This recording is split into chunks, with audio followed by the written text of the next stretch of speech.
Hola, hola. Bueno, buenos días. Primero agradecerle a Mario. Es un honor para nosotros, para Presid. Ustedes recién han escuchado el currículum de semejante hombre que tenemos acá al lado.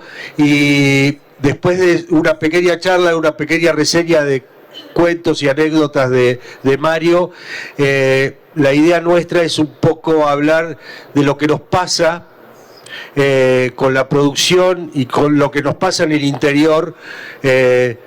Hablábamos con Ted y con Ramón y Cristian estos días, que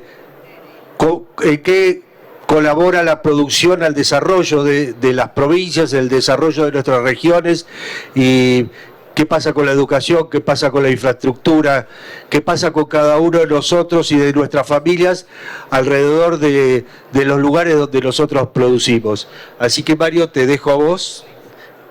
Y pase, sí, está autorizado.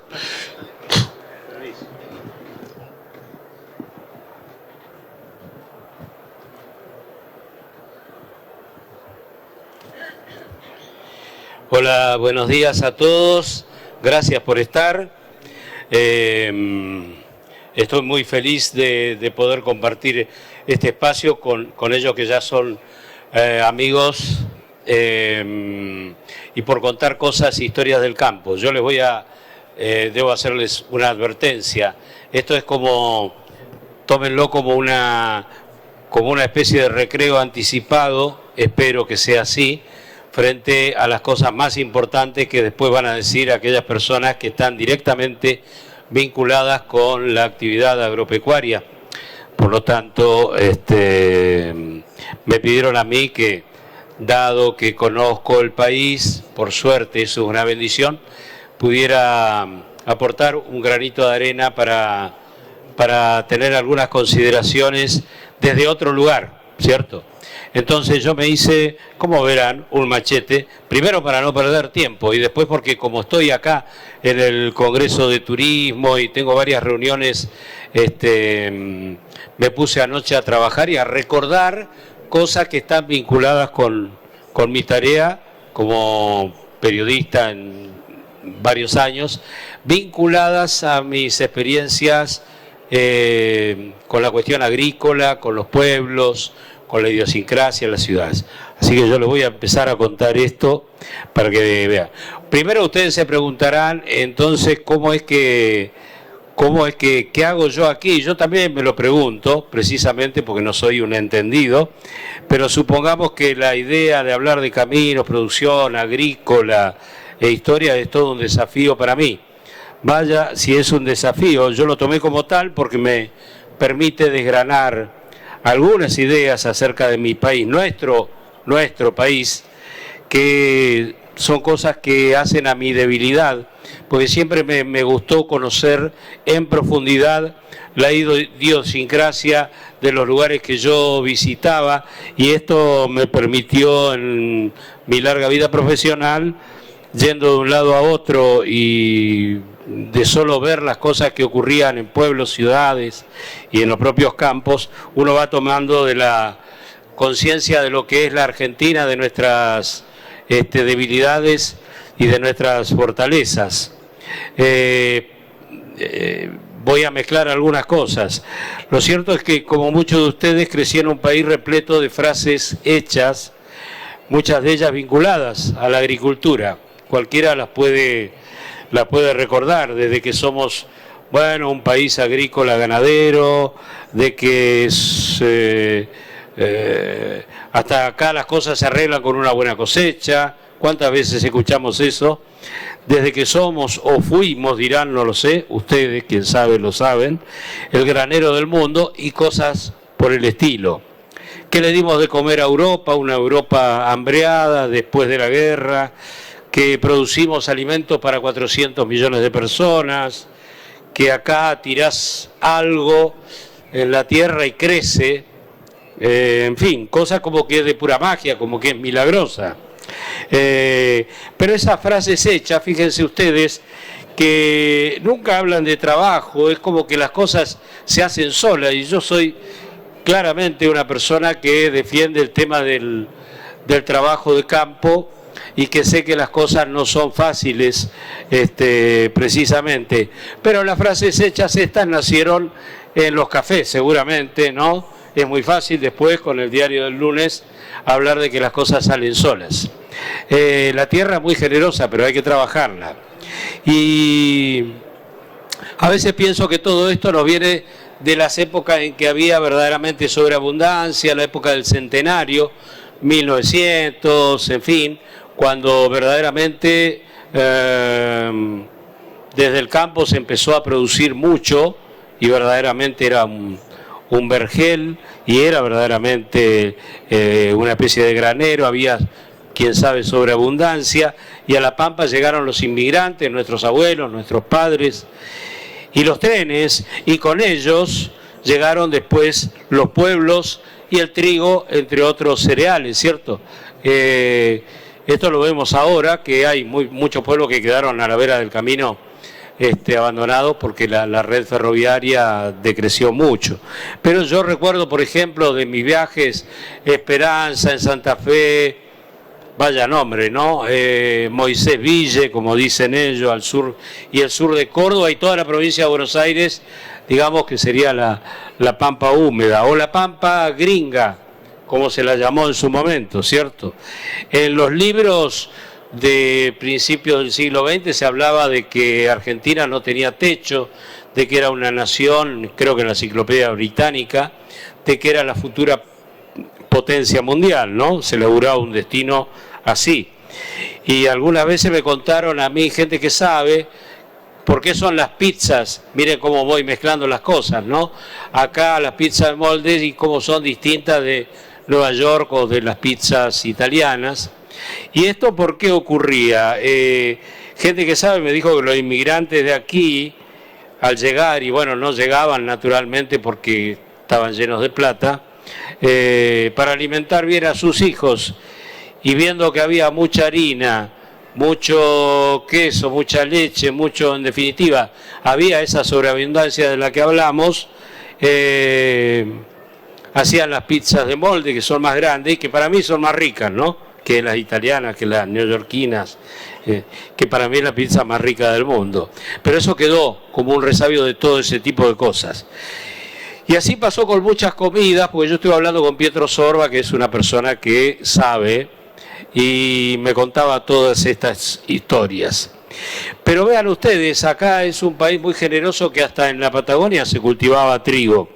Y el mejor, porque los galeses llevaron a Francia, a esas exposiciones mundiales, el producido de Chubut y el trigo, la harina, ganó innumerables premios, era considerado entre los mejores del mundo.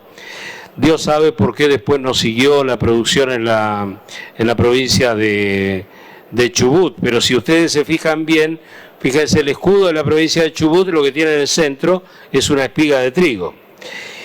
Bueno, aquí viene mi primer contacto con el campo, con la agricultura, que fue en Río Gallegos, el lugar donde nací, a unos 10 kilómetros de la ciudad, o que era una aldea en ese momento, ¿no? Mi padre tenía un almacén de ramos generales y una chacra, nosotros le decíamos quinta también, de 10 hectáreas en las afueras, a unos 10 kilómetros, donde se cultivaba de todo y todas las parcelas estaban separadas por la cosa que hace que funcione las historias en la Patagonia. Hay vientos muy constantes y muy fuertes y las barreras de álamos lo que hacen es crear un microclima interno donde se puede cultivar de todo, ¿no? La chacra esta de mi papá estaba bajo una colina, teníamos 2 molinos que parecían volar con los vientos huracanados y 2 motores Deutz para sacar agua del pozo, ¿no? Él tenía un almacén de ramos generales y gracias a esta chacra que teníamos, éramos los únicos en el pueblo que teníamos fruta y verdura fresca. No había ruta 3 asfaltada, olvídense, ya es difícil llegar, imagínense sin asfalto. Y los barcos, que era el modo de abastecer a la ciudad o a la aldea, llegaban 2 veces por semana.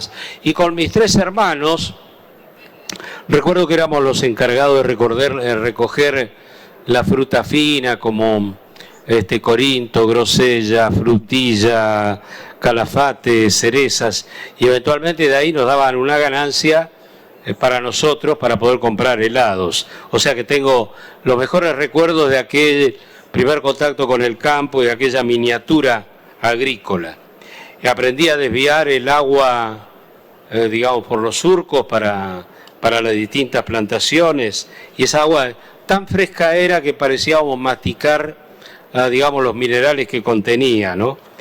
Pero la chacra, que tenía 10 hectáreas, tenía sendero para ir a los distintos cuadros, y el viento paraba todo, creaba el microclima, y adentro, con el sol de la primavera y los veranos, crecían la lechuga, la escarola, los repollos, los nabos, zanahorias, acelgas, zapallo, remolacha, en fin, lo que uno quiera, salvo los cultivos tropicales, naturalmente. La verdad que para mí fue una fiesta ese primer contacto con el campo.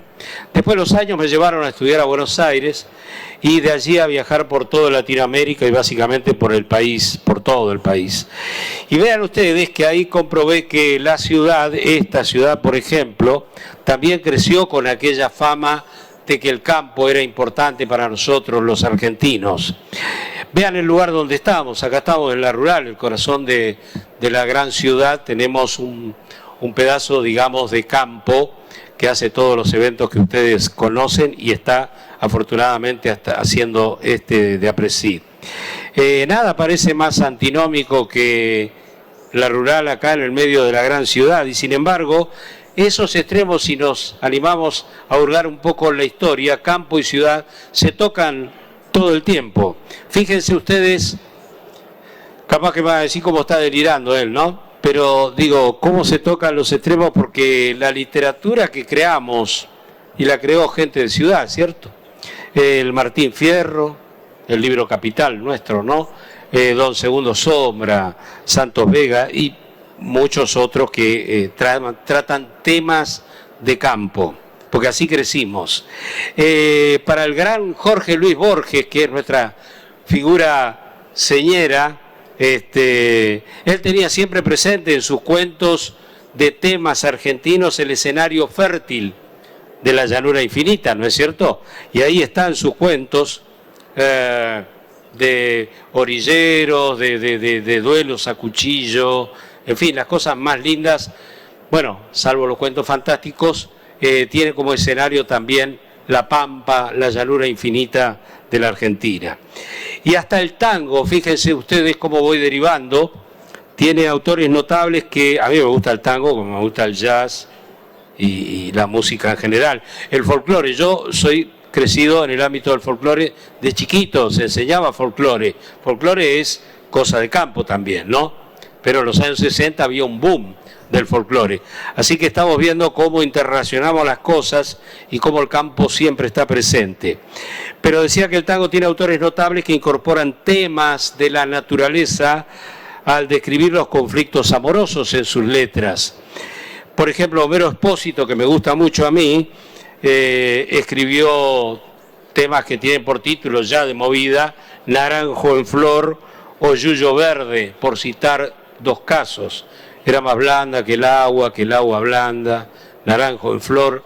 Claro, él había nacido en Zárate o Escobar, entonces tenía mucho contacto con la naturaleza, pero la aplicó al tango, que por lo general habla de las calles de la ciudad. Bueno, yo en mis viajes estuvo siempre como protagonista el campo, sus cultivos y también sus dramas, inundaciones, plagas, langostas, bueno, según las épocas. Me tocó como periodista a veces cubrir cosas muy duras. Una vez en el sur de Santa Fe vi un pueblo que inundado había abandonado la economía agrícola, ¿no? Y sembró peces en la laguna, que era Aarón Castellanos. Bueno, no sé qué será hoy de aquel cambio forzoso, pero fíjense ustedes hasta qué extremo llegó el drama, ¿no? Y no hablemos ya del maíz, del trigo, del sorgo, en fin, mucho menos de la soja, que empezó como en los 80 como un boom, y bueno, por suerte nos ha venido ya habíamos incorporado mucha extensión agrícola en zonas que parecía que no se podía cultivar nada. En el Iberá fue el arroz, en San Juan y La Rioja contacté con olivares, en Trevelin con los tulipanes que están ahora en octubre, es un espectáculo maravilloso, en Balcarce con la papa, en el sur de la provincia de Buenos Aires con la trufa, que es un plato exquisito en toda Europa y que nosotros lo incorporamos, y en los campos entre Mar del Plata y Pinamar, los campos de girasoles, que me vinieron bien en los veranos para hacer chicas de tapa en las revistas en las que yo trabajaba, ¿no? Que eran Gente, La Semana en su momento, y Libre. Bueno, en este caso de la revista Libre, las chicas estaban ya siempre en la tapa en una actitud sensual, pero en los campos de girasoles, que era un lindo escenario. Y también Historias con la Caña en Tucumán y Papandina en Jujuy. Yo no tengo duda de la importancia del campo en la economía argentina, les digo, y las enormes posibilidades de crecimiento que tenemos en todo el país. La gastronomía también, hoy hablamos de gourmet y hablamos de cosas, antes éramos 4 o 5 comidas que nos distinguían, hoy en día ya es otra historia, y gracias también a estos nuevos cultivos como la trufa que hablé antes, se beneficia con una buena gastronomía. Pasó con los vinos también, fíjense que Mendoza es un lugar que, siendo un desierto básicamente, gracias al esfuerzo de ellos y a los viñedos, ha logrado la ruta del vino, que es básicamente un tema turístico, que eso me interesa mucho a mí por ser ministro de Turismo, ¿no? ¿Y qué quiere creer? Que los viñedos se dan en cualquier parte. Es increíble eso. Ahora, en mi propia provincia, en el centro de Santa Cruz, a una latitud sur extraordinariamente desmedida, se están haciendo viñedos, y creo que está Urnequian, que está vinculado con el petróleo, allí en esta zona, en Lago Posadas. Así que imagínense todas las posibilidades que tenemos. El campo crece, y esto significa que tenemos que ser responsables también de que se lo cuide. Para eso tenemos que ser responsables. Yo no estoy en condiciones, por supuesto, de dar consejo alguno, pero vean ustedes, les voy a contar una anécdota para ir cerrando que me pasó en el Amazonas. Por eso hablo de que al campo hay que cuidarlo. Mi historia empezaba abajo, yo estuve en el Amazonas, y voy a hacer una historia que se llamó Forlandia. Forlandia era un proyecto de la fábrica Ford, de Henry Ford, en los años 20. ¿Y qué pasaba?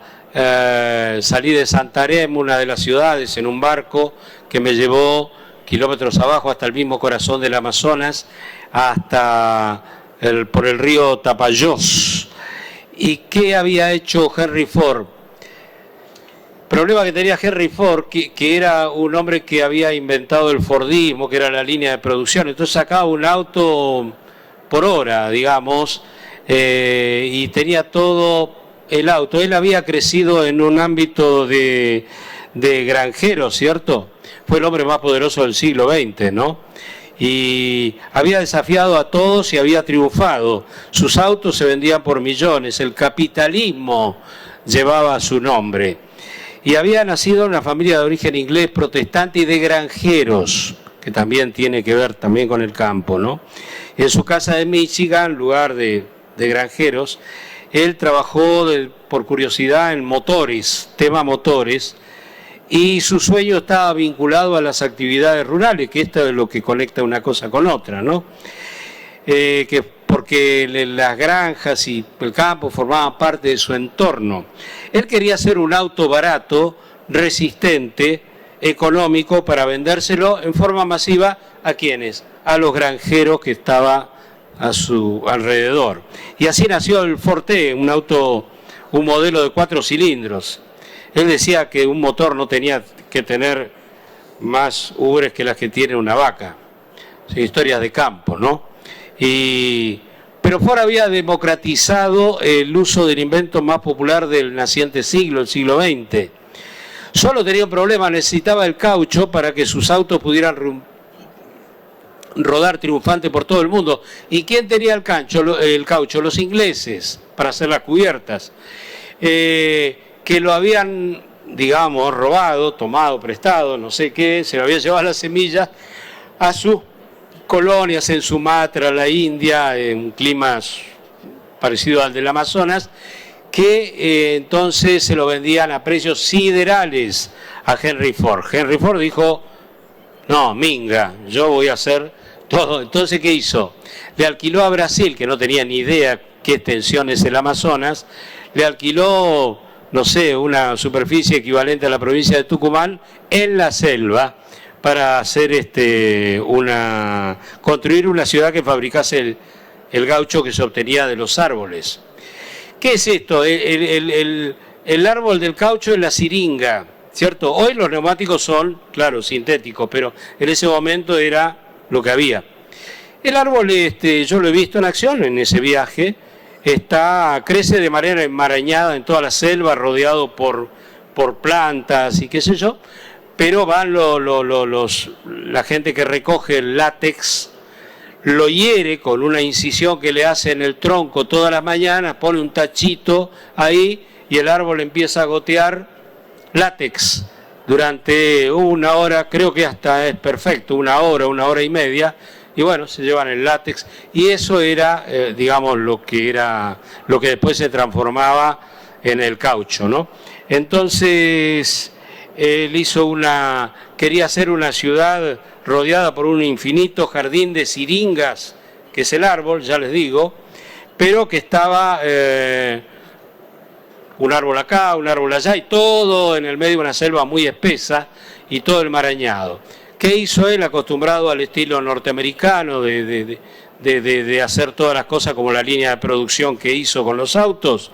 Bueno, directamente agarró y contrató a toda la gente que vivía en la selva, que verdaderamente les dio trabajo, hizo una ciudad, la trajo hecha en 2 barcos que entraron prefabricadas. Incluso si uno va hoy a esa ciudad de Forlandia, tiene todavía las bombas de incendio, esas que uno ve en Nueva York, de color rojo, y toda la ciudad era como Norteamérica, ahí, un pequeño lugar rural de Norteamérica. Él prometía la colonización más ambiciosa encarada por el hombre, era como llegar a la luna, pero en la década del 30, estamos hablando de pleno corazón del Amazonas. Alguna vez él le dijeron, para ver cómo era, ¿no?, una persona, porque era una especie de Elon Musk, o Elon Musk, como le dice Maduro,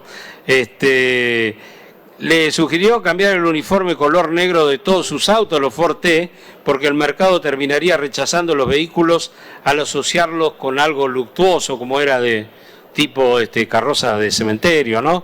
Y él lo escuchó atentamente y les dijo, un cliente de Ford puede tener el auto del color que quiera, siempre que sea negro. O sea, la tenía muy clara esta, ¿no? Y era obviamente una persona de mucho carácter. Bueno, el proyecto de Ford desarrolló en el Amazonas, fue una cosa extraordinaria, y contrató mucha gente y estuvo 10 años creciendo los árboles y todo eso. Pero ¿qué hizo él? Él arrasó con la selva porque él no quería toda esta cosa enmarañada de la selva, un árbol acá, otro allá. Él quería todo un arbolito atrás del otro, uno atrás del otro, y toda una gigantesca superficie de árboles. Y había concesionado por 50 años esa ¿cómo se llama? La extensión de tierra. Bueno, pero no fue nada fácil tampoco la relación con los caboclos, como se les llama a los habitantes de la selva ahí, del Amazonas, porque les prohibió los carnavales, les daba una comida equilibrada para que rindan más, y prohibió el alcohol, y bueno, eso fue muy complejo. Hubo una revuelta popular también en el medio, una especie de revuelta tropical en el medio de la selva, pero después se echó a los cabecillas Ford y redobló la apuesta de su utopía, hizo desmontar 10.000 hectáreas más de selva y plantó más de 3 millones nuevos de plantas de siringa, con lo cual era todo, nada, le digo, todo lleno de siringa. Y eso sí, construyó casas y hizo el pueblo Forlandia, que es un pueblo, parece que hubiera cabido una bomba neutrónica. Quedó todo el pueblo, pero no queda la gente, ¿no? Y está todo como si fuera entonces. Yo les digo, hice un documental con esto y ganamos el segundo premio en el New York Festival de documentales de Nueva York, entre 8.000 documentales. O sea que tenía mucho valor esta historia. Y yo creo que es porque los propios norteamericanos ignoraban este rotundo fracaso de Henry Ford. Bueno, la extensión plantada era fabulosa, pero pasó algo inesperado. Una plaga que hirió a cada uno de las siringas que había mandado a plantar Ford. Y esto se tradujo en que apareció con el nombre genérico de mal de las hojas. Esta plaga apareció de repente y arrasó de una manera fulminante con toda la plantación. El mismo hongo maldito apareció en la nueva plantación y terminó por destruir todos. No podían entenderlo los técnicos. Recuerdo que un ecologista muy destacado de Santarém, de la ciudad donde estuve, después de horas de explicaciones en la que analizó conmigo complejo sistema de equilibrio y ecosistema, terminó por decirme: fue una gran respuesta de la naturaleza. Bueno, por eso, para terminar, la conclusión es que al desmontar con tractores la maleza para plantar simétricamente todos los cuadros del árbol, las siringas, los norteamericanos arrasaron con las plantas que abrazaban los troncos de los árboles y que le daban también protección, ¿no? Las siringas crecían en medio de una maraña de plantas y de otros árboles. El hongo no tuvo más que aparecer y con el camino despejado avanzó como un virus que ya no se detuvo. O sea, faltó biodiversidad. La presencia de otras especies vegetales hubiera equilibrado el ecosistema. Pero Ford quería un campo limpio, ordenado, solo árboles desnudos en fila india, como si fuera una línea de montaje perfecta, similar a la de donde salían sus autos en Detroit. Al hombre más poderoso del mundo lo derrotó la naturaleza, o la soberbia, o las dos cosas. Por eso digo, son algunas de mis experiencias con el campo, con la agricultura. Espero que haya servido esta suerte de recreo. Después vendrán cosas más técnicas, por supuesto, pero era mi intención no faltar a este lugar. Agradezco la invitación de APRESID y les deseo que tengan una buena jornada a todos y gracias por la atención.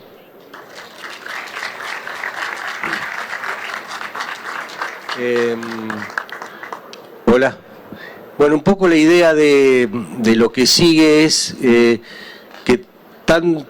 cada uno de ellos cuente un poquito lo que ve en su zona como infraestructura, cómo la producción ha generado algo mejor para la vida de las personas que están en sus zonas. Yo quiero empezar con Teddy Cotela, que realmente es un gran desarrollador de una zona. Él está en el norte de Santiago del Estero y él lo sabe en primera persona cómo la producción puede mejorarle la vida a las personas. Bueno, ¿cómo les va? Buen día. Gracias por el espacio, gracias Mario también por tus historias. Yo produzco una zona que rápidamente las voy a graficar. Es una zona donde llueve 750 milímetros en el año, entre 700 y 750 milímetros. Los cultivos se evapotranspiran 1450 milímetros, o sea, está permanentemente en déficit hídrico. Evidentemente, por ahí lo que nos sobra en esa zona es agua. Y a pesar de todo, tenemos por ahí producciones que a nosotros nos permiten en cierta medida generar, si se quiere, riqueza y riqueza de manera sostenible, en función por ahí de muchas de las prácticas que yo aprendí a lo largo de los años. Fundamentalmente me ha ayudado mucho el proceso de siembra directa, porque sin siembra directa todas esas áreas que se han incorporado últimamente a la agricultura son inviables. Ahora, en este proceso de andar más de 30 años por las provincias, si se quiere, más pobres de la República Argentina, yo he descubierto por ahí aquellas cosas que sí me acercan y que me hacen parte y que me integran con la comunidad con la cual yo trabajo. En todo esto que les voy a contar son datos, no es biribiri, no es relato, son datos que hemos juntado a partir de distintos relevamientos sociales que nosotros hemos hecho por ahí para tratar de mejorar la calidad de vida fundamentalmente de la comunidad donde yo trabajo, que es Sachayo. Sachayo significa Rey del Monte, es un pequeño pueblito en el noreste de Santiago del Estero, ¿sí?, donde las temperaturas por ahí en el mes de verano llegan a 45, 46 grados. Para que ustedes se imaginen, yo estoy en la galería de casa y se llena de colibríes abajo de la galería resguardándose del calor. Ese es el panorama. Dentro de ese panorama yo lo que trataba de lograr es decir, bueno, yo cómo puedo integrarme a la comunidad de una manera que en cierta medida también agregue valor, no solamente por ahí lo que hago tradicionalmente, que es, si tengo que hacer un laburo, se lo trato de dar a gente de la comunidad. A veces no son del todo prolijitos, no son del todo ordenados, pero me permite en cierta medida ese grado de empatía de tratar de mejorar lo que está al alcance mío, cosa de que empiece ese círculo virtuoso que en cierta medida mejora, si se quiere, el desempeño de toda la comunidad. Porque esa persona que yo le pago va a gastar su plata en el almacén de María, va a ir a la ferretería, va a ir a gastar ahí su plata y en cierta medida ese círculo virtuoso. Los procesos de desarrollo de todas estas zonas que son en cierta medida pioneras desde el punto de vista, si se quiere, agrícola o ganadera o la mezcla de ambas, son realmente muchas veces procesos muy lentos. Y la falta de infraestructura que uno vive, ¿sí?, no es responsabilidad del sector agropecuario, porque la verdad, creo que todos estamos acá, tributamos de la manera que en cierta medida debieran ser autopistas que van para un lado, van para el otro, todo iluminado y demás, en función por ahí de la carga tributaria que tiene el sector. Pero a mí, así todo, hay un montón de cosas que por ahí nosotros podemos cambiar desde nuestra unidad productiva en la cual desarrollamos nuestra actividad. Porque les vuelvo a decir, en cada punto del país, y a esto me refiero con el tema del federalismo, nuestros campos, aunque parezca que no es así, es un punto de solución para muchas de las necesidades que tiene la gente alrededor. Por más que por ahí uno dice, no, che, porque yo, la verdad que lo mío es productivo, no quiero que me vengan a joder o que me vengan a costo y demás.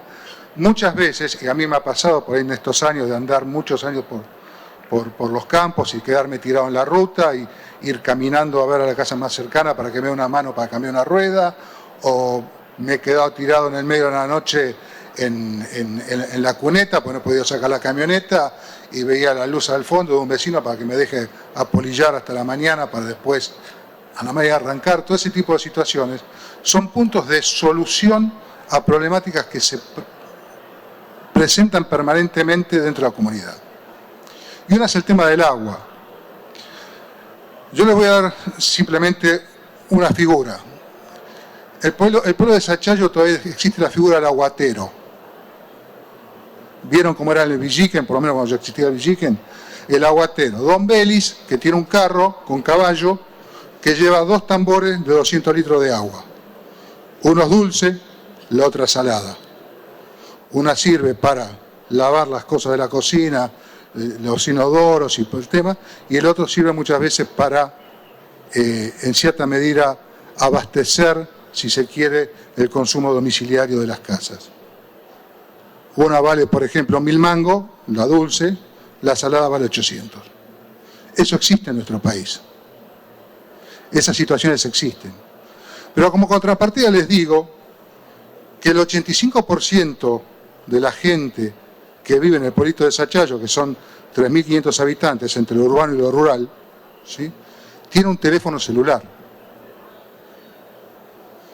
Y aunque parezca mentira, ese teléfono celular los acerca, ¿sí?, y los conecta con un montón de situaciones que ellos van viviendo. Y les doy un dato. Hago el laburo, como les puede pasar a ustedes, ¿sí? Están ellos, los albañiles, haciendo algo en casa. Fin de semana, riguroso, hay que llevarle la viva porque la necesitan el fin de semana. Yo vivo en Salta, al campo mío son 550 kilómetros. ¿Cómo hago para...? Porque quieren la viva. Ellos la gente se maneja con el efectivo. Les gusta sentir el efectivo, como algunos de nuestros próceres que pasaron por el gobierno. Me devanaba la cabeza cómo yo hago para no tener que ir yo con el bolso con plata y tratar de transferirle. Y aunque parezca una soncera, ¿sí? Parezca una soncera, hay herramientas, una herramienta digital como la que todos conocemos de Mercado Libre, que facilita ese tipo de cosas. Entonces yo le puedo mandar, porque a mí hay uno de los changos que es albañil, siempre me pide guita los sábados a las 12 del mediodía, pero digo, Java, le digo, no estoy en el campo, no, pero mándeme a la cuenta Mercado Libre. Y eso ha solucionado muchas veces desde el punto de vista tecnológico el acceso a un montón de problemas que por ahí nosotros teníamos, como me pasaba cuando pago sueldos, la gente tiene que ir al cajero más cercano, tenía 50 kilómetros, de Sachayo a Pampa Los Guanacos. ¿Saben cómo hace la gente para cobrar? Todos, no solamente la gente, le da la tarjeta a un chasqui, va el chasqui con cosas de tarjeta, le da la clave, saca la guita, va la guita y le da ta. Un cajero automático resolvía las cosas en el pueblo. Pero no solamente para mis empleados, porque María, la del supermercadito además, se hace, ¿sí?, de un montón de guita todos los fines de semana que tiene que viajar a Santiago del Estero para depositarlos para pagar a los proveedores. Ese cajero automático, alimentado por la plata de María, empieza con el círculo virtuoso. ¿Y dónde entramos nosotros? Nosotros entramos en ver toda esa actividad que se desenvuelve en el pueblo con el yo opero normalmente. Entonces, muchas veces uno dice, che, ¿cuáles son los temas de solución que uno puede acercar? Yo les doy un dato. Durante la pandemia, no sé si a ustedes les pasó, en este caso el comunero de Sachayo y muchos de los pueblos hacían taludes de tierra para que no pasen, porque pensábamos que iba de un lado al otro. Todo eso que vivimos, hubo un pequeño detalle. Todo el agua potable que se consumía en Sachayo venía de Charata, de 60 kilómetros. O sea, que cuando pusieron los talud, Sachayo se quedó sin agua potable en bidones de 20. ¿De dónde salía el agua potable? ¿Sí? ¿De dónde salía mucho el agua potable? Yo tengo en el campo toda una serie de aljibes que he desarrollado a partir de solucionar esto. O sea, me ha avivado que los techos de los galpones me sirven para cosechar agua, me ha avivado que los techos de mi casa me sirven para cosechar agua, los techos de la casa de los changos sirven para cosechar agua para que ellos también puedan tomar de ahí. Y mucha agua potable salió durante toda esa etapa de mi campo. ¿Con esto qué lo quiero decir? Hay muchas soluciones, ¿sí?, que se acercan nos acercan a la gente y nos integran de una manera proactiva. Y otras cosas que también yo en su momento por ahí me renegaba y demás, y un montón de cosas, es el tema de los caminos. Por ahí muchos de ustedes, el tema de los caminos es un tema, ¿no? Imagínense Santiago del Estero. Vayan ahora, que no le agarre un camión que va cargado con cereal adelante, con la camioneta, porque no ven absolutamente nada. Perdón, ya nos quedamos sin tiempo. 2 minutitos y le cierro con esto. Piensen en todos aquellos, si se quiere, mejoras que en cierta medida no solamente impactan en la actividad de ustedes, sino también cómo impactan en la comunidad y cómo solucionan por ahí problemas desde el punto de vista social y cómo nos integran en un espíritu de federalismo. Nada más y gracias. Bueno, por suerte hay mucho que decir de este tema y lamentablemente, Cristian, te tengo que pedir perdón y Ramón, hay mucho por hacer, hay mucho por decir, hay mucho para que este país se desarrolle y yo le agradezco mucho a Mario por haber venido, por haberse modelado y a ustedes tres. Algún día lo seguiremos con Teddy, con Ramón y con Cristian, estoy bastante seguido y es un placer poder hablar con ellos de las cosas que hacen en sus lugares y bueno, les agradezco a todos ustedes, si hay alguna pregunta será contestada y si no, muchísimas gracias a todos.